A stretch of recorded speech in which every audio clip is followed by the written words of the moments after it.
speakers that we would like to share with you and showcase throughout our convention in IMED 2016.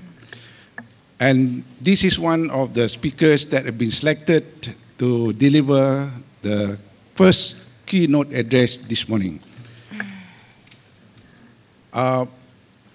Distinguished guests, ladies and gentlemen, allow me to introduce our keynote speakers for this session.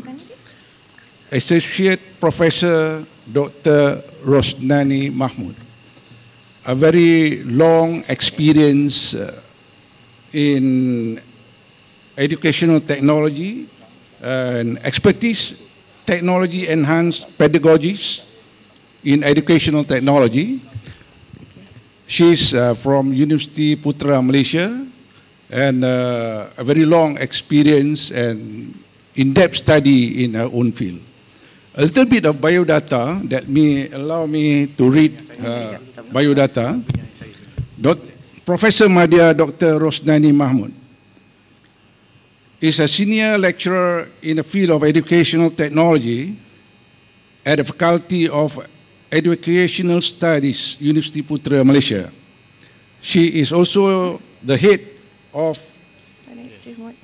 Ethnometrics and Didactics Laboratory, Institute of Mathematical Research in Spain, UPM. The laboratory is responsible for conducting research related and postgraduate studies in both areas, particularly involving technology and pedagogy in mathematics education.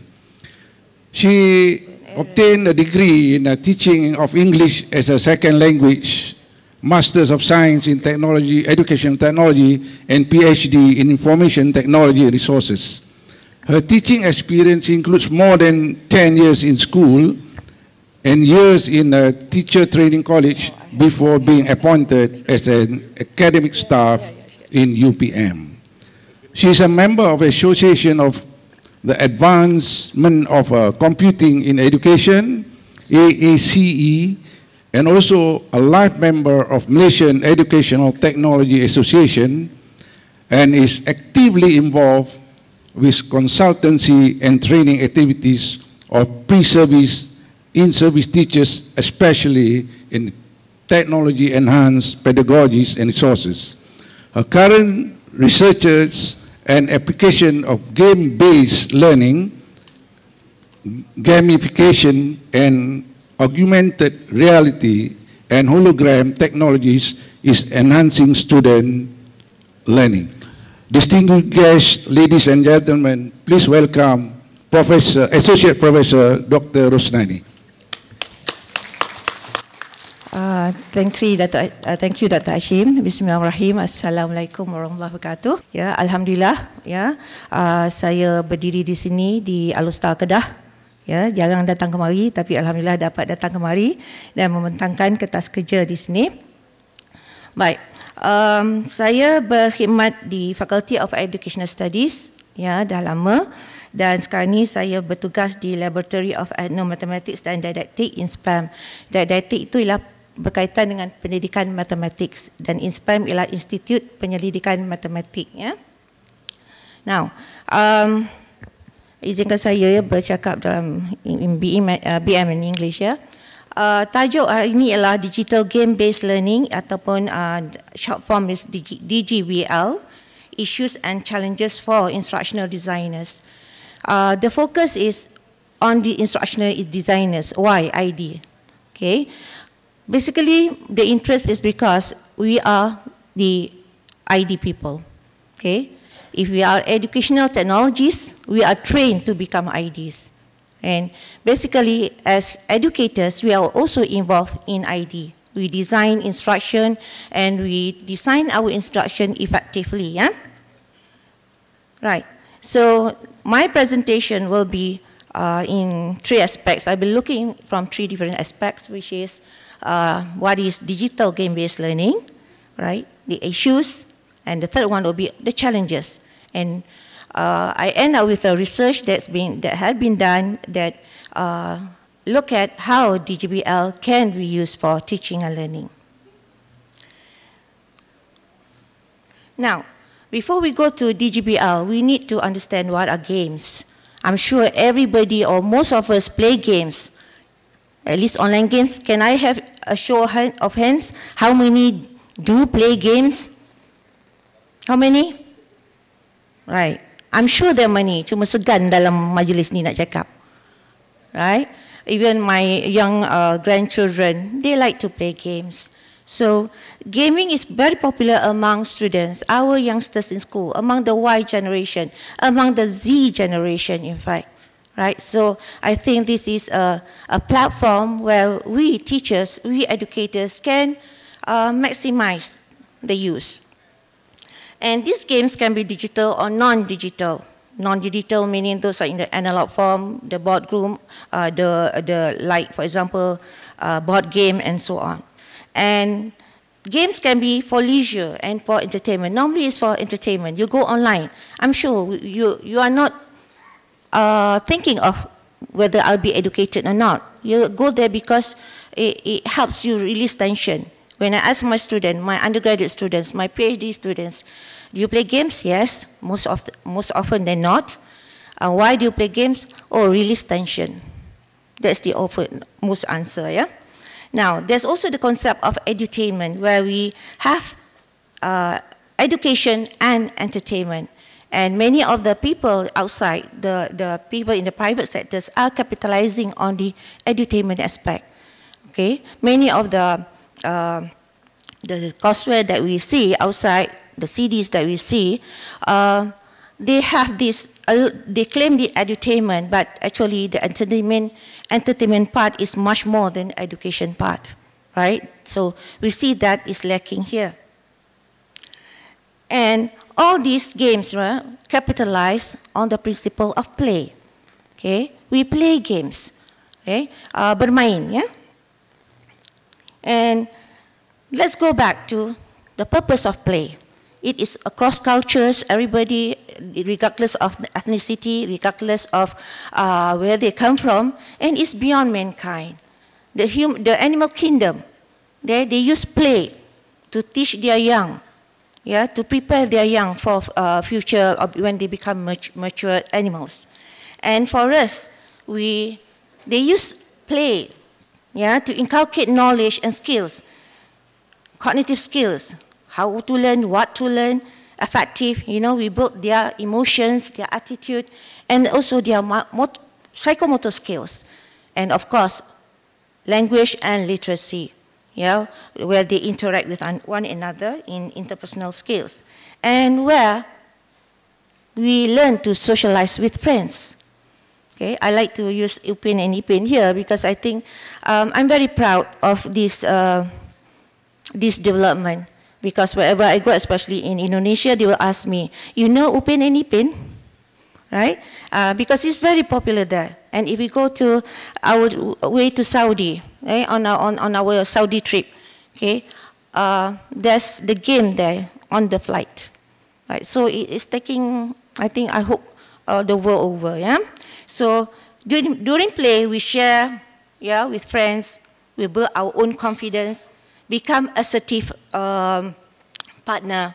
We try to make decisions, we collaborate, and of course, one of the important things is that we try to resolve conflicts in a better way. And this element of play, where we highlight curiosity, we want to know more about something, we experiment, we learn to do things, we repeat things, which are, it's more like trial and error, making choices, decisions. And one of the most important things is that we dare to fail. There's even a book written, Dare to Fail, and this guy became very famous worldwide. Right? So it's actually ingrained in the play element, okay? And also strive for success. When you go, you play your games, for sure there are challenging games, and you want to win, no matter what, right? So these are the elements of play which or rather are used in games. Then we go to game-based learning. It is a movement a long time ago, about I think more than 30 years ago, by people in the US and in UK, where they say that now students are using games in and out of school. Why aren't we doing something about it?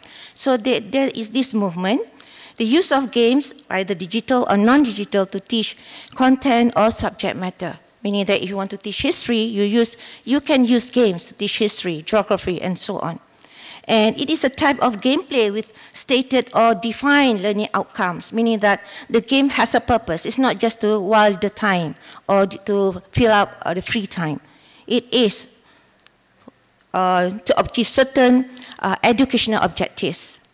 And it involves, because it's a game, of course it involves rules and regulations, and the connection or the relationship between the players and the games, and of course must have challenges. If not, it's not interesting, it's not a game, there's no challenge, and scores and rewards. Yeah? And all of this is to achieve the learning objectives that we have designed, stated before. Yeah? Now, while games create spaces of possibilities, opportunities for players and gamers. They feel free, right? Freedom and in control of what they want to do. They want to go to the next level. They want to have totems. They work harder. They think more, right? So they can play in a very creative way. Okay. Many of us have our own children. My children are grown up, so I'm now looking at my grandchildren, right? But most of us here, have children who are still in primary school, meaning that you are very young. Yeah, your children are still in primary school. And I'm sure they love learning, and they like it so much, right? Why? Because they have the freedom to do what they want, okay? But in game-based learning, games are the main source of learning materials. It is a teaching or instructional tool which we can deliver to our students or our children. Next, we go to the concept of digital game-based learning. Now, everybody is going digital, right? So that is natural that we go to digital game-based learning. Now, we consider it as a method and as instructional method, okay, where we can implement either in or outside the classroom. And the intention is for the students to learn something related to whatever curriculum that we teach. Yeah? And the digital games can come in computer games, video games, online games, offline games, right? Standalone and so on. But they are in the digital format. Okay? And they are very rich in terms of media content, multimedia. Yeah, and they are links with all the media are links together, and so our students have this at their fingertips at any time, everywhere, anywhere, right? So with this, we help. Yeah, we hope that the students will be engaged while learning. Engagement is very important because the young 21st century learners, they need to be engaged. They need to be active. They participate actively. They are no longer like us when we were in school. I remember I learned my mathematics, additional mathematics. Okay, how? By memorizing the formula. And I couldn't apply it when it was tested during the final exam, right? So I think that is a challenge for us. Yeah, our students no longer want to memorize things. They want to see connections and understanding. Right. So we know what is DGBL. Now, why DGBL? These are the list of the benefits that I gathered from literature review. Okay, many research has been done. Okay, saying that we can use games in the classroom because it involves students being involved actively, high quality engagement. It motivates the students. Even we have simple gamification in the classroom, competition between A and B, between the girls and the boys. The class will be alive. Don't you think so? The class will be very noisy because everybody is taking part, right? That is the motivation. And that's the competition, because when it's gaming, it is about competition. And the students can collaborate. We have games which are individual games, and we have games which are you play in groups. And also, studies have shown that the students can use, we can train the students in problem solving. Problem solving using higher order thinking skills, or HOTS, right? Now, many of our students did not do well during the TIMSS and PISA assessment standards benchmark against other countries. And what is lacking is that they cannot think at higher order level, right? So this is one of the studies did, and they not only one, I think it's several. They say that the students can use, we can design games to help the students do, or they themselves do the problem solving. And of course, the students are self-directed. How many of you ask your students, say, go and play something, go and play games? They don't have to be asked. They will go themselves. Okay? You ask them not to. They will go. They will go and get and access wherever they can. They cannot play at home, they will go to CC. They cannot go to CC, they go to their friend's house. Right? So they are very self-directed. And of course, multimodalities, which is related to the media enrich, different modes of assessing and also of the media. And what is interesting is that DGBL gives immediacy of feedback. Okay? They want feedback. Am I doing right? Am I doing wrong? What is wrong? They want to know the feedback immediately. And self-assessment can be they can get this from the scoring, from the rewards. Rewards here may be internal rewards. They themselves get the satisfaction, or they get points during the game. And we are building communities of gamers or players. Okay, now we have people who talk to each other. What games are you playing? And even in the social media, they share games. Now, Mark Princey, okay, he wrote a book, Don't Bother Me, Mom, I'm Learning. And that's this picture, the guys playing games, right? So he wrote this book I think in way back, and he said that it's time for us to capitalize on technology, capitalize on gaming, right? Because these are the people who we know as digital natives. Myself, the Gen Y, the Gen X, we are the immigrants. Okay, they are the natives. They are very well versed with technology. They are ICT savvy. Okay, and sometimes we call them digital generation or digital gen, and also some of them called netizens. Okay, netizen generation of the internet, netizens. Okay, so they have these words, this term coined to reflect that generation. These are our 21st century learners. Okay, and they have digital literacy. Yeah, just now Puan Fazliatun has shown to us, even KPM is doing that, providing digital literacy and benchmarking the standard of our students. Okay, and of course, undoubtedly they are digital gamers. They play games. That's no question about it. And they have extensive experience of digital gaming. By the time the students enter university, okay, at my university, the first thing I ask, do you play game? And they have lots of games. They come up with games I don't even know of, right? They say, oh, no, you can just Google, you can get it, right? So these are the people coming to our environment, to our schooling and our university environment. Now, these netizens, these people, we call young learning communities.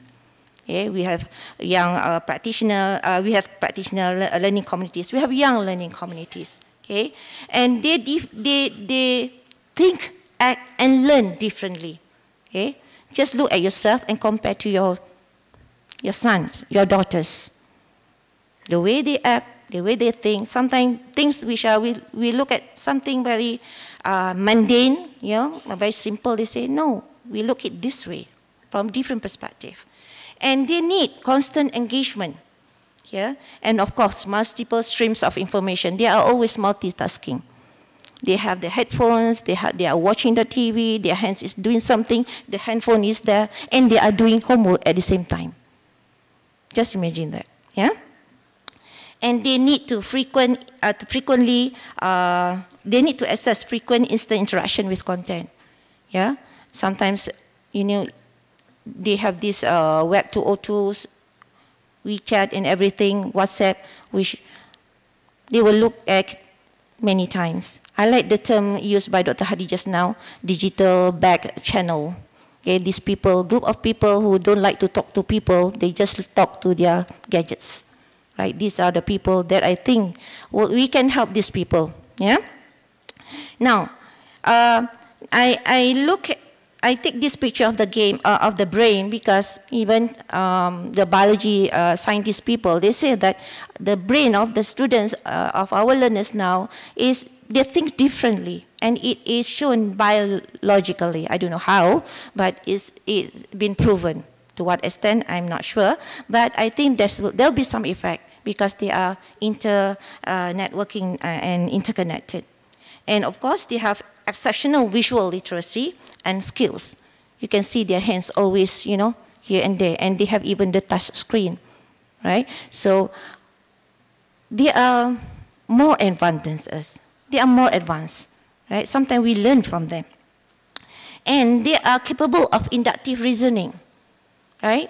They come to conclusion based on whatever they have access to, and then they come for conclusion, their own conclusion, right? So these people have the characteristics that is catered by DGBL in the method. Yeah. Now, another point why we use DGBL is that it is well established on the principles of learning. It's not just something that you just add on. Okay, it highlights the principle of all the theory of situated cognition, where we learn better. We learn more efficiently, more effectively when we are given relevant, meaningful, applicable context. And gaming does that, right? We give them the situation and they apply this in their gaming environment. And the existence of play theory, there are other theories, flow theory, engagement theory, right? We support DGBL.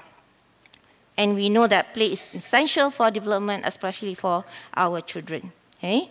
And also assimilation and accommodation, which is the theory by Piaget, right? And of course, active learning, right? Whatever we do, the students need to be actively involved. And this is true with the theory of constructivism. The students must construct their own meaning.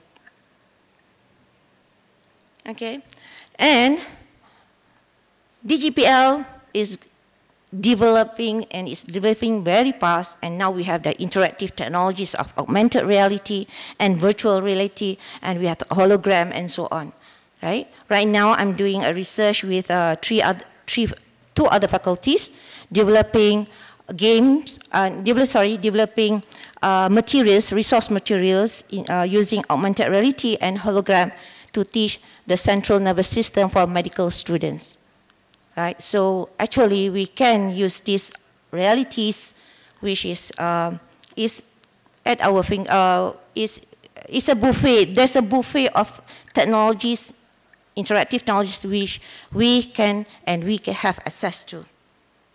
Okay. Now, how do we integrate DGBL in class, okay, or in teaching and learning? Because our classroom is no longer just restricted to the physical walls. So basically it's about three approaches. We have students develop the games. Here this is very good, high creativity. The students design, develop the games, but we have to think and help them. Okay? We have to structure and monitor them. So the students create the game and learn content at the same time. Right? Some of the students may be involved in geography. They learn certain aspects in geography and they develop the game. And we can do that through projects, through PBL or problem-based learning tasks. And we have another approach where educators develop the games. And I think most of you have heard of these serious games. Okay, serious games are games intended for educational purposes, but it is within playing the game. There's the element of gaming there, but the priority is towards education. Yeah. So this serious game has clearly stated learning objectives, and the main focus is to learn, not for amusement. Yeah. And where the students learn the skills and the content. And we have in the market and online lots of commercially produced games. These are two examples. We have SimCity, which is very famous in the US. Many of the schools use SimCity to help the students develop their own game, play the games and be immersed in it. And Civilization, talking about history, right? And we have Minecraft, and we have lots of taking care of the environment. We have lots of games dealing with that. For example, Darfur is dying. Okay, we help the students understand what is happening around the world, okay, just by gaming. So it is actually finding the right game for the right people, for the right student, for the right level. So these commercially produced games can be entertainment, but also has educational value, right? So I think these three, we can use any of this, right? But of course, commercially produced game will cut costs. Okay? Developing games is not cheap, yeah. But now we have many new software, free software that we can access to, yeah.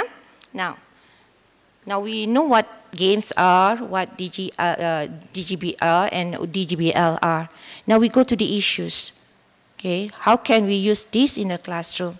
Okay, the issues are actually the stigma of digital games or games. Okay, we have the society look at it as purely for entertainment, and of course, there are games which are very violent. Okay, so we as adults, we as educators, we need to monitor, and we as parents, we need to monitor what games our students are playing. Okay, so this is one thing. Another thing is that the school, the teachers and parents, their beliefs, their perception of the usefulness of games as teaching and learning tools. They are very skeptical of game benefits in the learning, in teaching. Okay, we scold our children, why you always play games? Right, that has sense. Right? It's not wrong for us to scold our children for just playing games. But we need to know what kind of games they are playing. There are so many educational games now. Okay? And there are games leading to addiction and are also wasting time. Right? But we are looking, these are the negative points, but we are capitalizing on the benefits, on the positive points. Okay? Just look at the picture. Study time is yawning time. And when you say it's game time, everybody is alive, right? So hopefully we can bring something into the classroom which is much better for the students. Okay. Of course, teachers has the most issues. No matter what you bring to the classroom, whether it's VLE or last time EduWeb TV and so on, the issues come always with the teachers. Not to say that the teachers are not following the trend. They have so many things to go on, you know, to deal with, the curriculum, the tools, the assessment, and so on, right? So they have limited time to familiarize with games, okay? Finding the right tool to assess, and also, but I think the bottom line is about the knowledge and the skills of integrating DGBL in the classroom. Then, of course, this the issue assessed to students, okay? But now it's not just about computers. They can have mobile phones, they have laptops, they have iPads, and so on. So, but there is the issue of having good digital learning games for them. So this is the challenge for us, yeah, especially for instructional designers, for people who are in education and deal with ID. Okay, how are we going to marry or combine or integrate commercial games and education games so that we don't sacrifice the learning part, we don't sacrifice the entertainment part, okay? Because we know that commercial games, engagement is more the priority, and while us, instructional games are actually highlighting the pedagogy. Let's look at the difference as idea. We look at between the game designer and the instructional designer. With instructional designer, we will look at the learning objectives. You know, we go through the phases of analysis, design, development, and implementation and evaluation.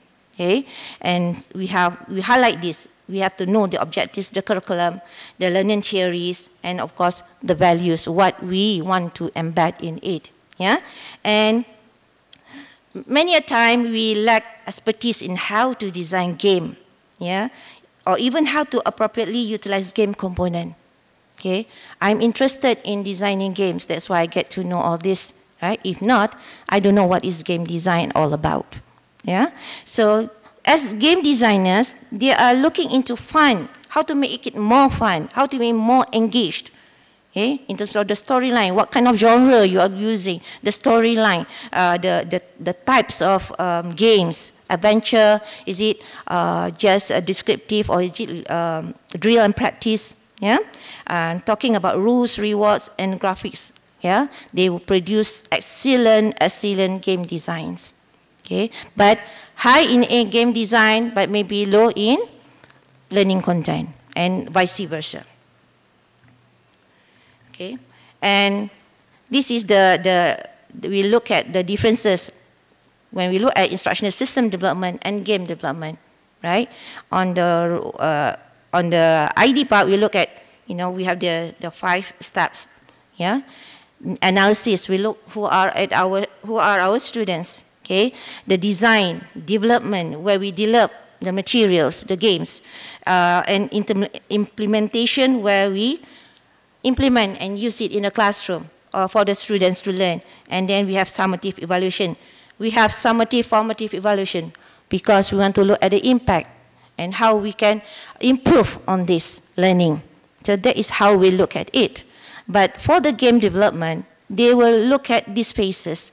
They will look how they concept the game, conception, who are the target audience, the platform, yeah, availability of platforms they want to use, the time frame, the features, and so on. Okay, and phase 2 will be designing the characters, the story, the experience, the storyboard. These are the things that behind developing. They do it, and then they construct it, they test it, alpha testing, beta testing, small group, bigger group, larger group, and then they release it.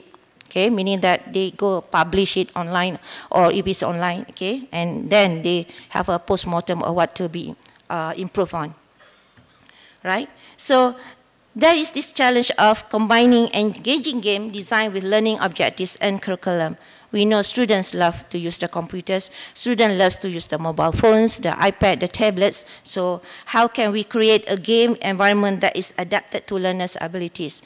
Okay, students have different abilities. Students have different proficiencies.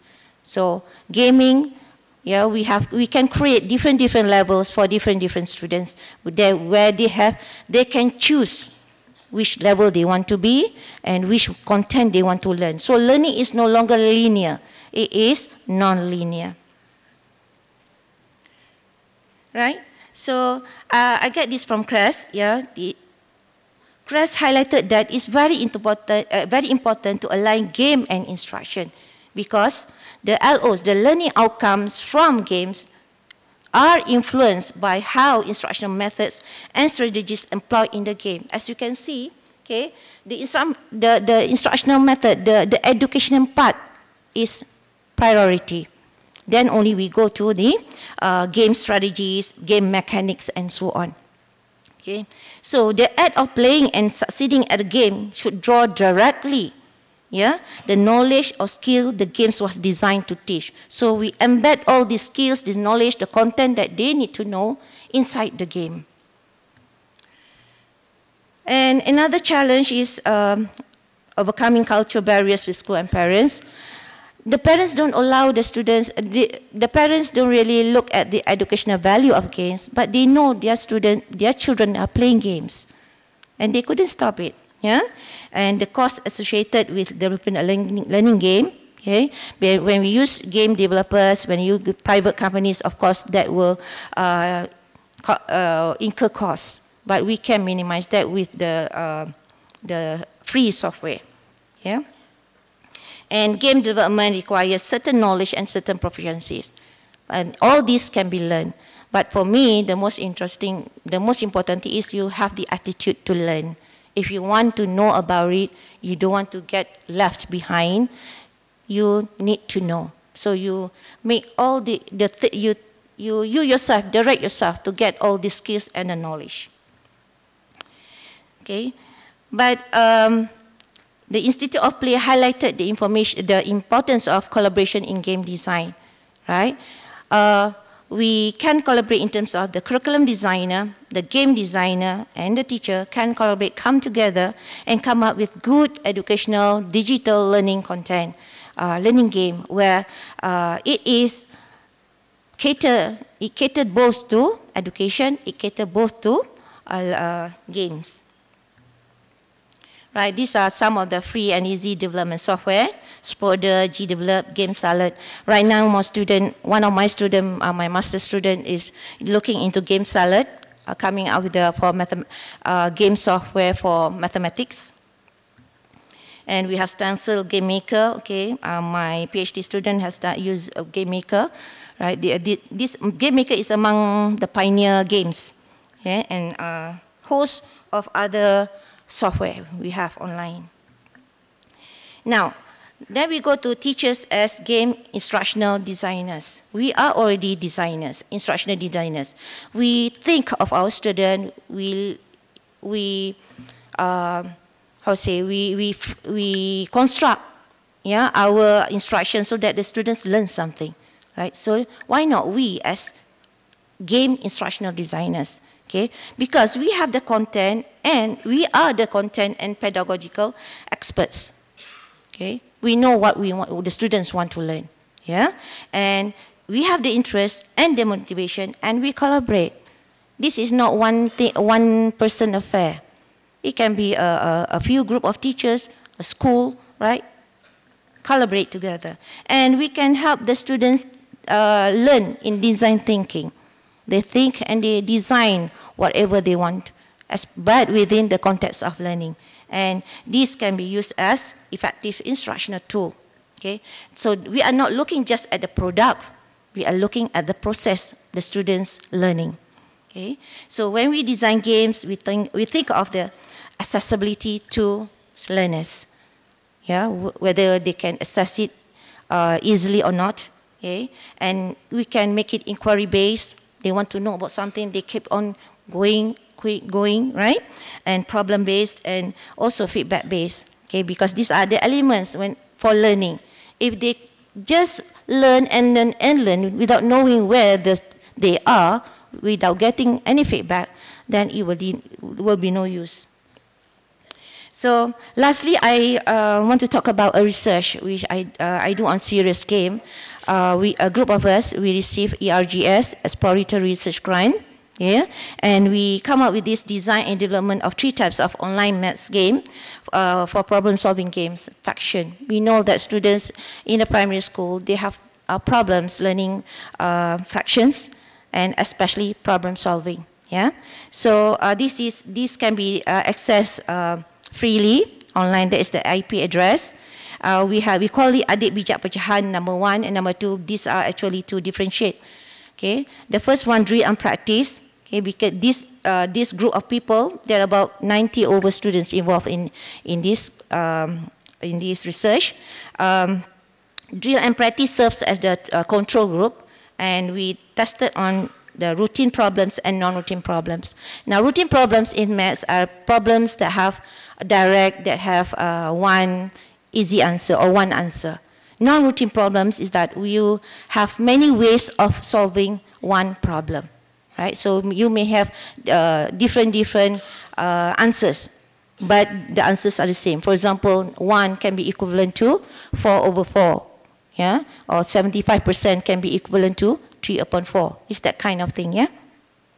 So we design and develop the games, and we want to evaluate in terms of achievement in learning their topic fraction, and their attitude towards problem solving, and their metacognitive strategies. Metacognitive strategies are strategies that the students use when they face problems. What do they do? Okay, do they write down, or do they look at what we offer on the online? Okay, or they go look at the notes. So those are metacognitive strategies. Okay, this is the example. This is the character Daniel Budak Pizza.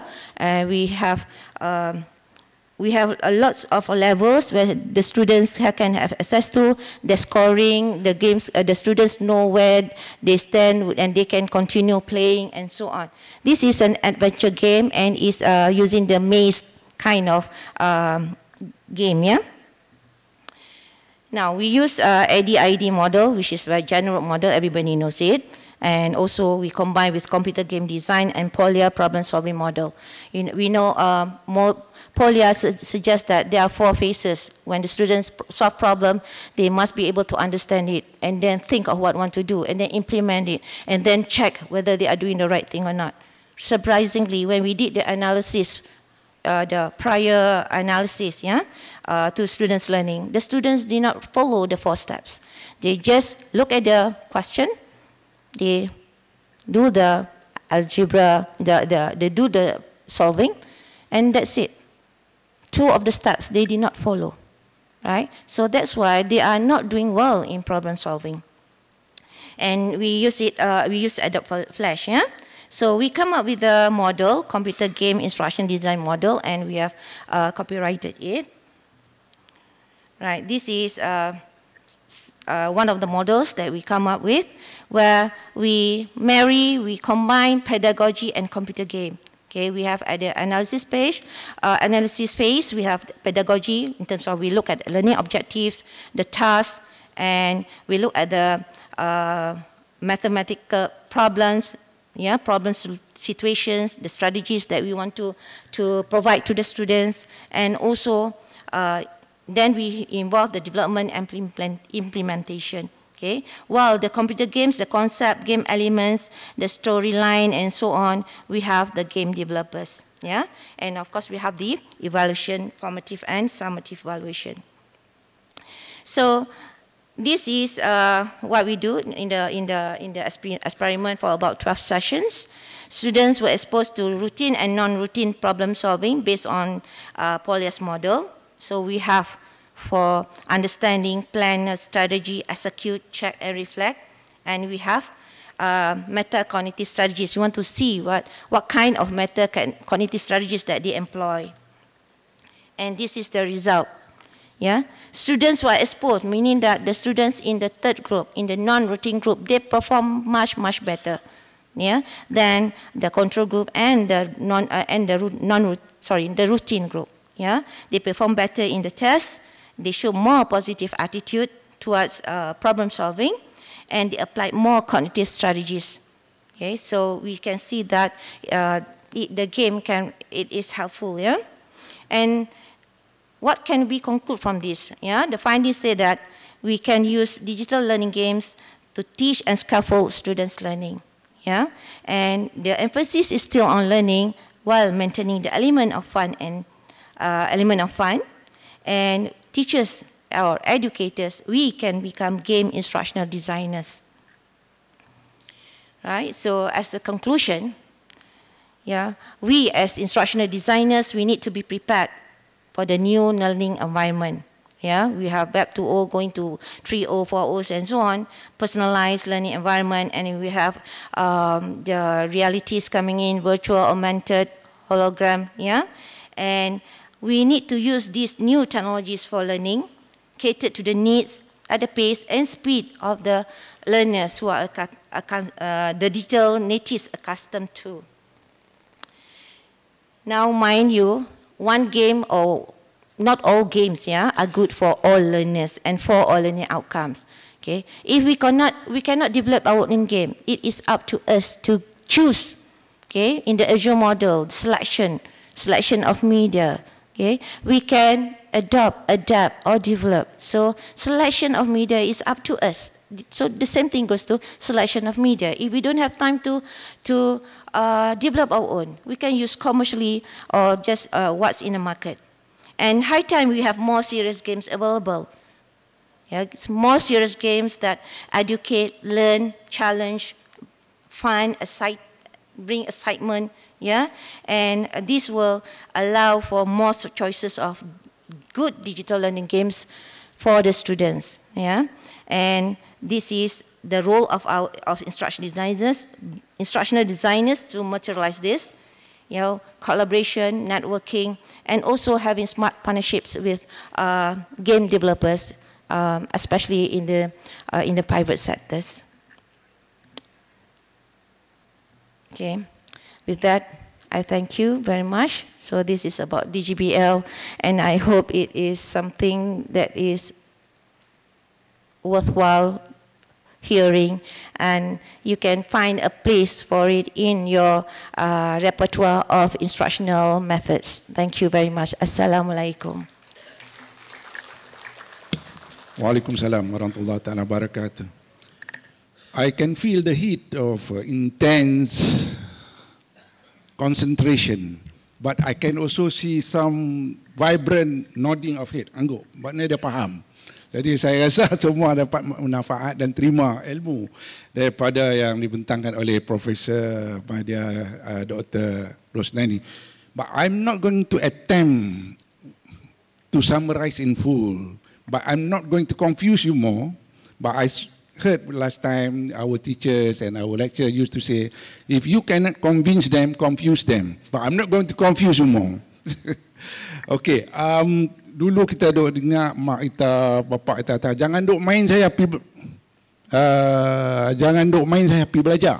Tapi kita tengok kat sini, kita kena ubah sikit bagi tahu kat anak cucu kita pula, pergi main tapi belajar. Dia tu ubah sikit itu. Okay, jadi not all games are applicable. So situational, supaya dalam summary tadi, not all games are applicable to the situation of the student. Right. We have come to the end of the day, of the half day of the session, and we have taken through a very in-depth academic exploration of the advantages of digital game-based learning, the challenges, the issues, and so forth and so on. Well, it's time. It's very high time now.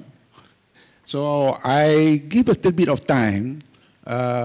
We're not going to play any games, but to incite your mind, I leave it open to the floor for question and answers if you have. I open to the floor, please. Professor, our father of technology education. Thank you very much. So I congratulate Associate Professor Dr. Rosnaini, right? Actually, what she's trying to say is about instructional design, right? I remember when I was here in 1983, right? I started the instructional design by asking teachers to learn about instructional objectives. And if you look at the majalah of this one, they call it Wawasan, you can see my actual model on instructional design. So I'm pointing again, I'm supporting again that Ministry of Education should look seriously on instructional design, because instructional design is the science of instruction. I always believe that if you want to build a building, you must have a design. What more if you want to teach human beings? So you need to have a design. So that's my this one about it. Sorry. Sorry.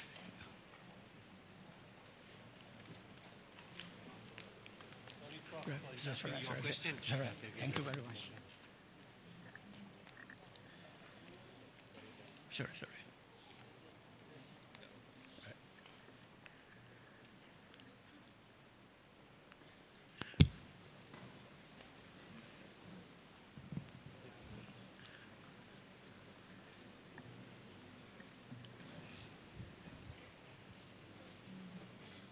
Yes, please go on. Yeah, back to the instructional design aspect of it. And I appreciate what actually Dr. Rosnani is trying to introduce one of the instructional methods that is game-based, right? And some people are talking about gamification now. So I am just throwing a question to you teachers, right? Right? How can we develop, since we are talking about, Ms. Sarvana was talking about coding, how can we develop, right, coding and thinking about the instructional design as a method, right? The method is gamification or game-based, but how can we use instructional design? Now teachers are worried about, macam mana nak mengajar coding ni? Kalau you nak mengajar cara chalk and talk, stop it. Memang tidak akan boleh berlaku. You have got to do it in terms, pilih satu instructional method, and maybe I think gamification and game-based, lihat apa yang dibuat, I think is the best way. So saya menyeru Kementerian Pendidikan memikirkan bagaimana caranya cikgu ni boleh menggunakan method gamification atau game untuk mengajar coding, because it's so related dengan coding. So I think if they can do that, I think this will be an interesting for the school to look at coding, because coding is very, very important. Dan saya percaya bahawa coding ini boleh diajar sekolah, sebab seperti kata Dr. Razana sebagai, kita kena lihat pemikiran kanak-kanak sekarang. They are very creative. Dan saya nampak optimistik lah. Memang benda ini boleh berlaku dengan melihat instructional design aspect of it. Thank you. Datuk rasa tak boleh jawab sebab This is Prof dah jawab semua sendiri dah. Thank you very much. Indeed, one more question before we break for lunch. Saya nak lanjut daripada apa yang Prof Yusuf Asim cakap tadi. So sebelum tu saya nak rujuk pada kata-kata ni pendidik lah. Bahawa children don't play to learn, but they learn because they play. Saya rasa that's a good topic yang kita boleh discuss. I wish that menteri kita ada sebenarnya. Because game, when we talk about traditionally, kita ada batu seremban, dia ada unsur matematik. And there's a lot of the hidden agenda between in the games. Ting-ting masa kecil-kecil dulu, kita main lelaki perempuan lompat-lompat. And it involves psychomotor, cognitive and also effective. And back to pada apa yang Prof Yusuf Asim cakap tadi about ID. Kami ni datang daripada KL, saya Datuk Hashim, saya Prof Rozan, kami ditempatkan di Hotel Sri Malaysia. Sebagai contohlah, Sri Malaysia tu, kenapa dia punya level tu 3 star? Because of the ID. Kalau architecture, dia ada interior design, kita ada instructional design. So the moment you upgradekan dia punya design, dia punya ambient dah lain. So maybe they can go for 4 star and they can go for 5 star. Way back a few years ago, I used to stay in Malaysia. Tapi now, sorry to say lah, dia makin jadi rundown dah dia. Buka bilik air pun bunyi bising tau. Dia punya kipas. Sorry to say. So why? Because of the ID, instructional interior design. It's a matter of you ada knowledge. Apa-apa juga kena ada ilmu, sebab saya nak masuk sini pun orang yang berwibawa adalah orang yang berilmu. Ilmu tu penting. So back to teachers. That's why I want to propose now to the committee, new elected committee nanti, because we being almost 30 years being involved in IMEC, kita jumpa menteri sendiri. Because saya sempat jumpa dengan menteri, ex-menteri lah, Datuk Idris Yusof, to propose the idea, but rupanya dia punya term tak panjang. That all teachers must be an instructional design expert. Sebab kita talk about technology, berzaman-zaman dah. Pada menggunakan OHP sampailah teknologi hari ini. So with that, saya rasa it's no point of having this platform, tetapi kita tak upgradekan kita punya knowledge in instructional design. So that's why comparative yang Dr. Rosnaini buat tadi, between games that developed by uneducational people and games by instructional design, they are professionally meant for teaching and learning. Thank you. Thank you very much.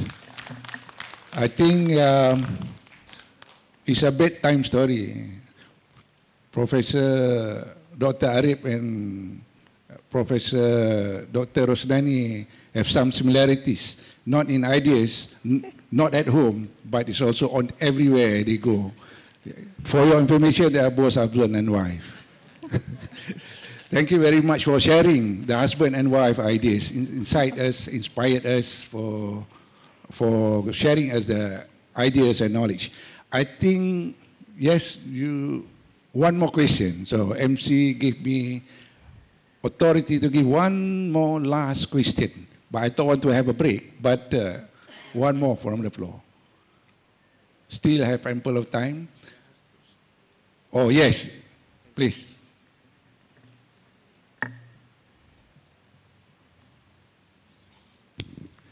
Good afternoon, Doctor. Just a very simple question, short.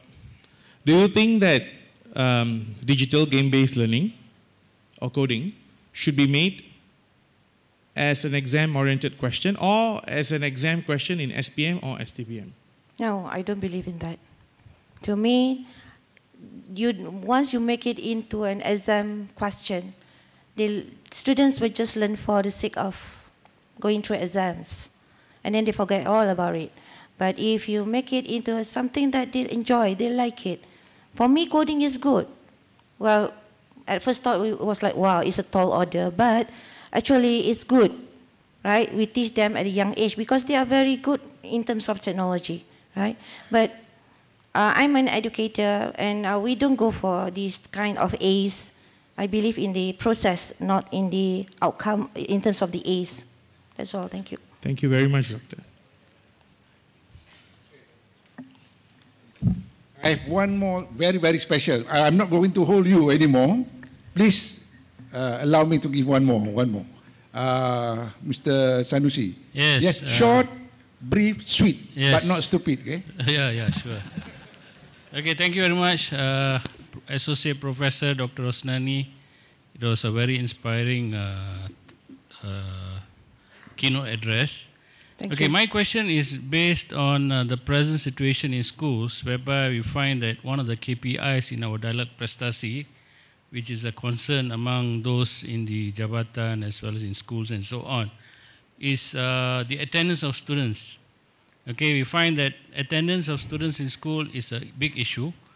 And I'm sure the keynote address that they presented today is basically an issue that, a subject that we can sort of correlate and do more research on seeing how this gamification could help in addressing the problem of attendance in school, as well as issues of truancy.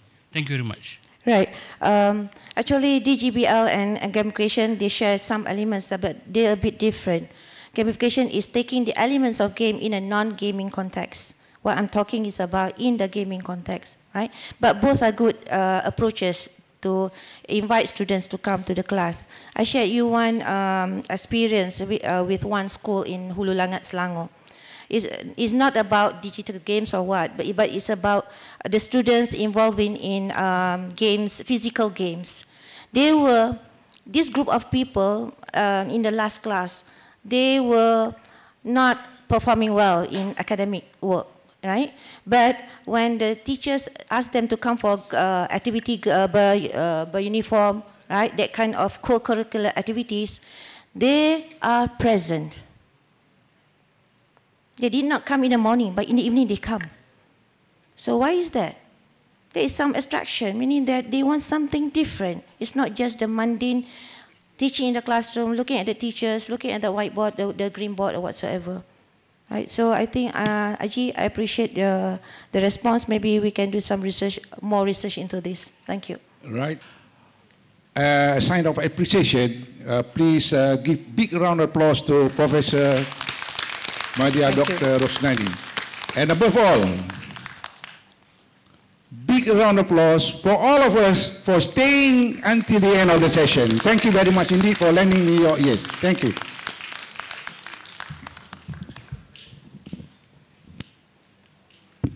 Thank you very much to our first keynote address today, Associate Professor Dr. Rosnani Mahmud, who's the head Laboratory of Ethnomathematics and Didactics Institute for Mathematical Research, University Putra, Malaysia. I would like to call upon a very senior expert someone for all of us, like a fatherly figure, Professor Yusuf, to come on stage to give a token of appreciation, a souvenir. Professor Yusuf is now with Asia E University. Ladies and gentlemen, let's give Associate Professor Dr. Rosnani a big round of applause. Please, bigger, very, very, very, very big round of applause. She has done a marvelous presentation on game-based learning, and I'm telling you frankly, no one else could have done better than her. Thank you very much, ladies and gentlemen. Now the moment all of us waiting for. Stomach started to grumble. Thank you very much, Professor Yusuf. My father used to tell me, a hungry man is always an angry man. My father always tells me. And my mom always tells me, don't ever punish your stomach, because once it punishes you, you will be in trouble. That's all. Okay. Ladies and gentlemen, let's proceed to wipe out the fire in the stomach. Thank you very much, ladies and gentlemen.